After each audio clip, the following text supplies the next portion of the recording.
Благодарам, почитуван подпредседател на Собранието на Република Македонија, почитувани пратеници, пред се почитуван народа македонски.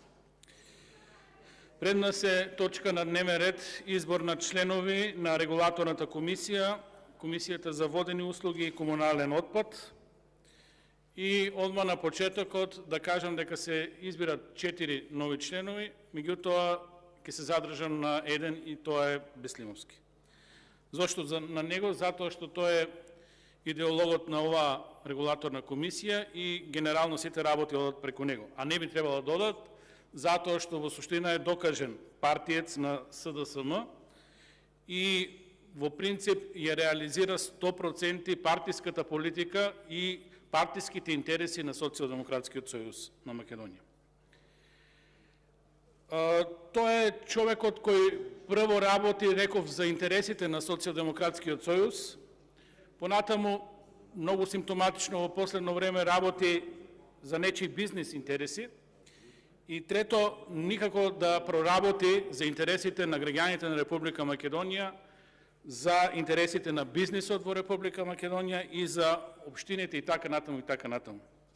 Сето ова е оставено периферно, да се решава онака како што ќе си дојде само по себе. Зошто Беслимовски не треба да биде реизбран, уште помалку да биде претседател на ова многу битно тело? Затоа што во суштина во неговиот мандат се изнаслушавме на манипулации и извртување на тезата. Во принцип, ќе порасне цената на струјата, ќе рече тој нема да порасне, меѓутоа ќе порасне ДДВ.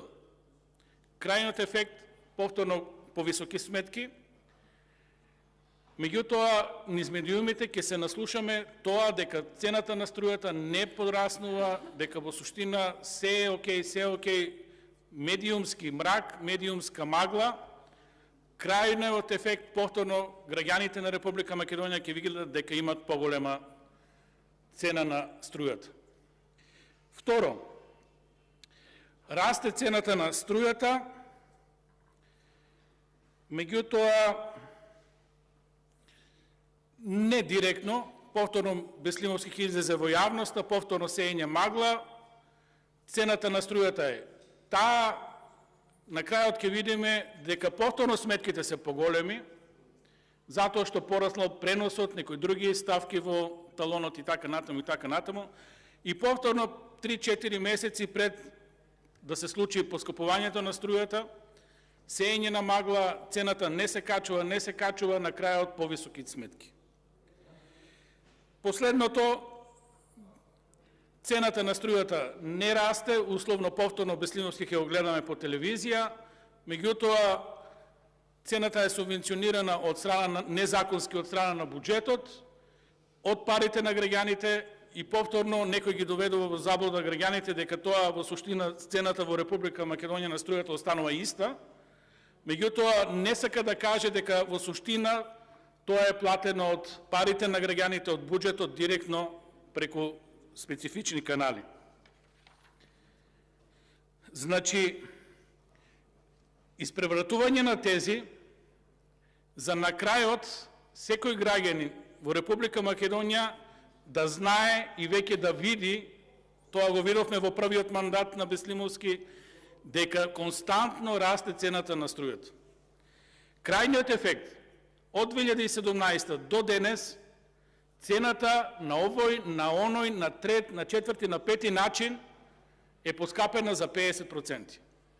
Тоа е таа приказка. Никогаш цената на струјата според Беслимовски не се качува, меѓутоа крајниот ефект, ако ги видите сметките 2017, денешните сметки, во суштина станува збор за пораст на електричната енергија од високи 50%, плюс средства од буџетот кои се импутирани во енергетскиот сектор, кои не се фатени во оваа пресметка, кој дополнително би значило оптеретување на цената на струјата, односно граѓаните наместо да добијат други услуги си ја субвенционираат сами цената на струјата, односно сами преку одлуки на владата си ги плаќаат своите сметки, меѓутоа овој пат преку буџет.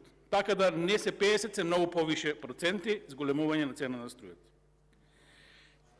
Реално, Беслимовски, наместо да размислува за втор мандат, подобро е да размисли на овие неколку работи што се случуваат во неговиот мандат.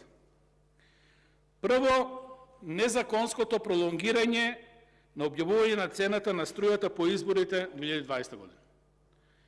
Значи, со самостојна одлука, внатрешна одлука на регулаторната комисија, цената на струјата пред изборите не беше објавена со цел да влијае на изборниот резултат. Сето тоа беше направено со пролонгирање на собствени акти, незаконски, и цената беше поскапена после изборите како награда за сите оние што гласаа за Социјалдемократскиот сојуз и ДУИ. Значи, манипулација со признак евентуален злоупотреба и криминал. Понатаму, сериозно треба да размисли Беслимовски начинот на кој е утврдена цената на струјата во 2022 година. Не е утврдена реалната производствена цена, туку со импутирање на средства во енергетскиот сектор се влијаеше на цената на струјата. Зошто ова се направи? Многу едноставно. Законот вели треба да се утврди цена на струјата. Ако владата сакаше да субвенционира, како што се фали 95%, а не се толку, требаше да ги субвенционира сметките на струјата.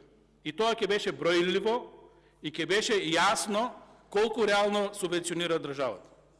Наспреди тоа, владата се одлучи за модел кој е типично криминоген.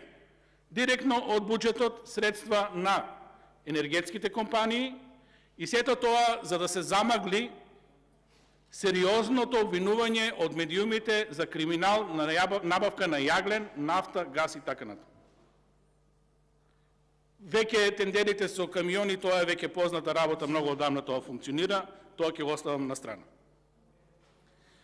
Сериозно треба да се позанимава Беслимовски и со селектирањето на давање на лиценци и начинот и приоритетот на кој се дават лиценци за фотоволтаици. Затоа што нема никакви прописи, методологија на кој се дават тие лиценци. Беслимовски нема реакција, барем не институционална, излезе во медиумите, меѓутоа тоа не е доволно за крадењето на струја од дистрибутивниот систем и упадите во европската мрежа. Исто така, во негово време се дозволи да пропаднат фирми кои требаше да гарантираат испорака на електрична енергија на граѓаните и на компаниите, меѓутоа тоа не се случи, многу фирми отидоа во стечај и пазарот едноставно колабира. Причина за ова сериозна е и регулаторната комисија која ова не го увиде и не го регулираше благовремено. За уметнички впечаток на крајот, Беслимовски се срами во скратеното име на својата комисија да стави водени услуги и комунален отпад, затоа што така некако европски, таму кај што добива награди, повеќе му лежи енергијата, овие некако како да му сметаат, особено комуналниот отпад, ќе дојде дневен ред точка за статутот и ќе зборуваме за тоа. И повторно лажење и манипулирање, се калкулираше кога ќе бидат изборите, ефтината струја, прашање беше дали ќе се воведе овие денови, меѓутоа не, ќе се воведе декември, затоа што владата нема пари, во суштина, да ја субвенционира ефтината струја, ако имаше тоа ќе го направеше денес, а не во декември. И тоа е повторно манипулација, излевање во медиумите, дигање на стандарди, дигање дека нешто добро ќе се направи, а се пролонгира за пред избори. Ова се сериозни работи. Зашто ги кажувам? Затоа што, во суштина, регулаторната комисија за енергетика, водени услуги и комунален отпад треба да биде независно, непартиско тело, тело кое ќе носи одлука врз база на методологија, а не врз база на политички проценки што губи и што добива Социјалдемократскиот сојуз на Македонија, и тело кое треба да биде департизирано и ќе работи во интерес на граѓаните. Тоа не се случува, нема да се случува ниту во иднина. Благодарам.